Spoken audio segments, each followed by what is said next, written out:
Hello, this is Kepler Library team, and today we are introducing you to Kepler Online Library, EBSCO.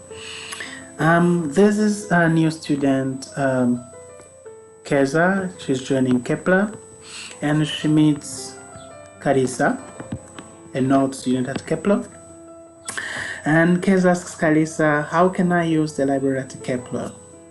And what Carissa says is that Kepler has two types of libraries. There is a physical library where you can find bookshelves, where you can borrow a physical book and go in your room and read.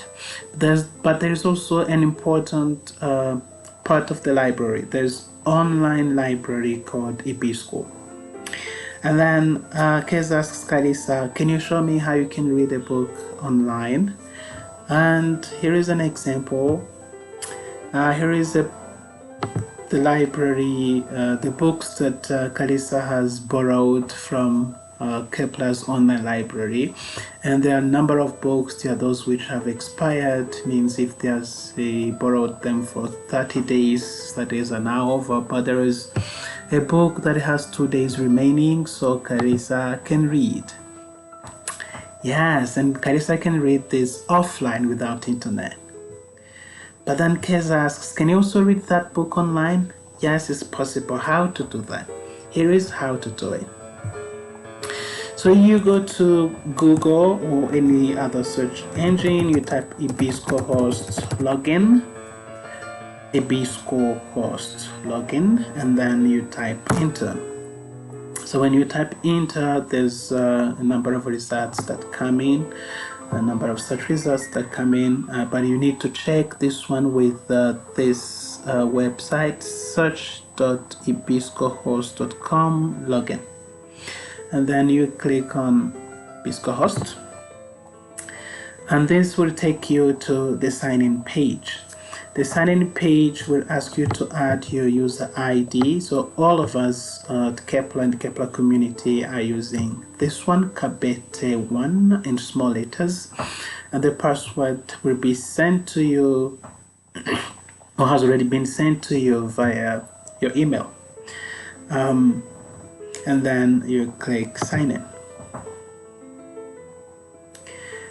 Now, Keza wants to find a book in managing or in finance. Say finance, also wants to find a book in finance. But before, she needs to understand that there's a number of categories that you can browse through to get book quite easily. Children's and young, adult fiction, cooking, education, engineering,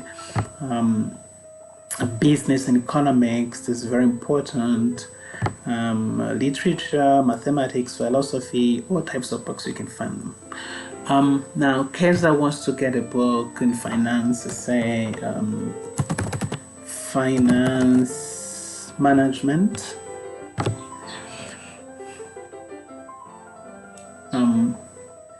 Yes, and then there's a number of research results that comes in, very many, very implementing the public finance management, very many books, but nothing is really relevant. So Keza needs to get the keywords right. Let's say manage finance, see if we can get something. Okay, so manage finance. Again, there's really nothing that is related to what Keza needs.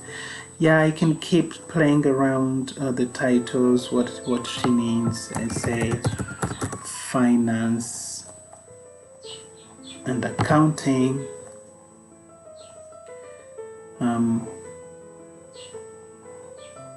Okay, good. Now you've got it. So we got accounting for derivatives. Then Keza needs to know what is in this book. So Keza, we need to come here, table of contents. There is just one chapter. Now this is not really what we need. Oh, there are many chapters. The theoretical framework, hedging foreign subsidiaries, hedging interest rates. So now Keza needs to read one chapter. I say Keza reaches hedging equity risk. We click on the chapter, and now Keza can start reading the book online if Keza has internet, without borrowing it. So it's loading, so you have this chapter already. So the whole chapter is here. Yes, Keza goes through it. Yes, if one can start learning the cases, and I click on case, and then you have more content, more cases to learn. Pretty interesting. Now Keza decides, I really want to borrow this book and read it when I'm at home and I might not have internet in my room. How do I download? Yeah, Keza can come here to full download and click here for download. So EBSCO will ask Keza to sign in. We ask Keza to sign in if she has already signed in, or to create an account. So this is very important. This is not the same sign-in process we used when we were trying to get into EBSCO. Now we need to create our own accounts. So for me, I have already an account, so I'm going to show you how to create your own account. I'm going to show Keza how she can create her account. So we click on the link, and then EBSCO will give us a new page of signing in. So I'm already signed in. I can already do a full download, but let me sign out so that you can see how this goes. We were finding a book called Finance and Accounting. That's what we wanted. And then we wanted this book. Again, you can go to full download right now, but let me show you one more ways you can do this. You can click on the book.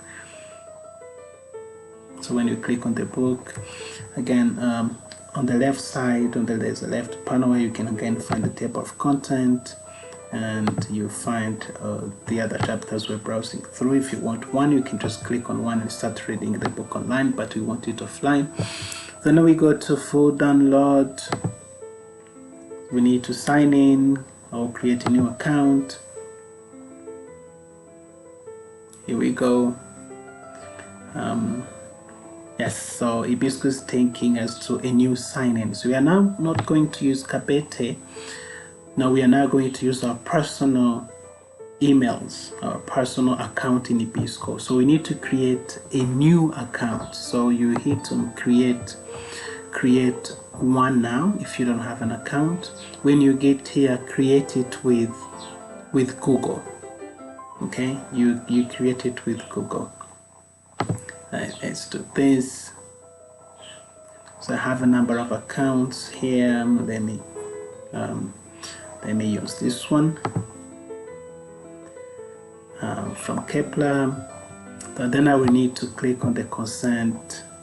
I will need to click on the consent, tick the consent that I'm having with EBSCO, and then I go to continue.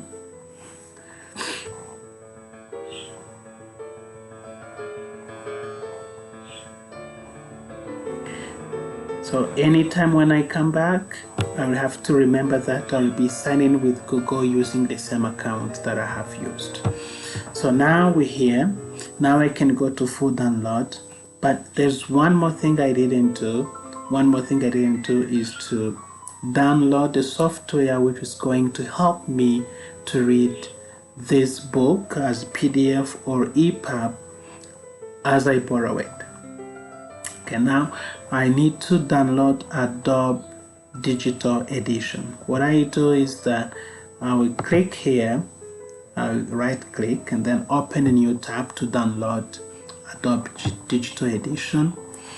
If I have a MacBook, I will download this software. If I have Windows, I'll download this one. It's pretty small, it doesn't take time to download. It's 8 MBs for Windows, 22 MBs for Macintosh, for MacBook. Yes, now let me download it. It doesn't take time. I already have it in my computer, so it's this one. So now the download is finished. I need to install it. You go through the installing processes. Now after installing it, that's where I decide how many days do I need to borrow this book, and then that's say 20. Remember, if you click on 20, that means after 20 days you will no longer see the book in your shelf, in your Adobe digital editions. Now let me download the book. The book is already here. Now what I need to do is simply to open it. Because I've already installed Adobe Digital Edition, I will open it and it should be working. Okay. So this is the book I had. So you will need to wait as the Adobe Digital Edition is fulfilling the shelves with the book that you have downloaded. So it's now downloading the content and it's now done.